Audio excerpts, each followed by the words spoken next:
গাইবান্ধার সুন্দরগঞ্জে নানা কর্মসূচির মধ্য দিয়ে ঐতিহাসিক ৬ দফা দিবস পালিত হয়েছে। শুক্রবার ৭ জুন সকালে দিনটি উপলক্ষে আওয়ামী লীগ দলীয় কার্যালয়ে জাতীয় ও দলীয় পতাকা উত্তোলন ও বঙ্গবন্ধু শেখ মুজিবুর রহমানের প্রতিকৃতিতে শ্রদ্ধা নিবেদন করা হয়।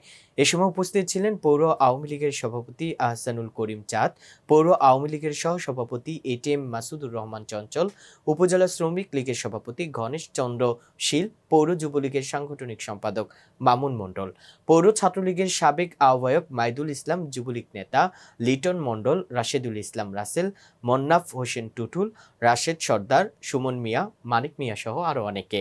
উল্লেখ্য, বাঙালি জাতির মুক্তি সনদ ঐতিহাসিক ৬ দফা জাতির পিতা বঙ্গবন্ধু শেখ মুজিবুর রহমানের আত্মত্যাগের সংগ্রামী একটি দিন। বঙ্গবন্ধু শেখ মুজিবুর রহমানের রাজনৈতিক জীবনের গৌরবময় অধ্যায় হলো ৬ দফা আন্দোলন। ৬ দফা আন্দোলনের মধ্য দিয়ে বাঙালির ১৯৬৯-এর গণ অভ্যুত্থান, ৭০-এর নির্বাচনে আওয়ামী লীগ তথা বাঙালির বিপুল বিজয় এবং ১৯৭১ সালের মহান মুক্তিযুদ্ধে বিজয়ের মধ্য দিয়ে বিশ্বের দরবারে স্বাধীন মানচিত্রে স্বাধীন বাংলাদেশের জন্ম হয়। ৬ দফা আন্দোলনের মধ্য দিয়ে শেখ মুজিবুর রহমান বঙ্গবন্ধুতে রূপান্তরিত হন। দর্শক, ভিডিওটি ভালো লেগে থাকলে অবশ্যই লাইক, কমেন্ট, শেয়ার করে কাজী টিভি নিউজ 24 এর সাথেই থাকুন এবং সবার আগে সকল আপডেট পেতে ভিজিট করুন www.kazitv news24.com।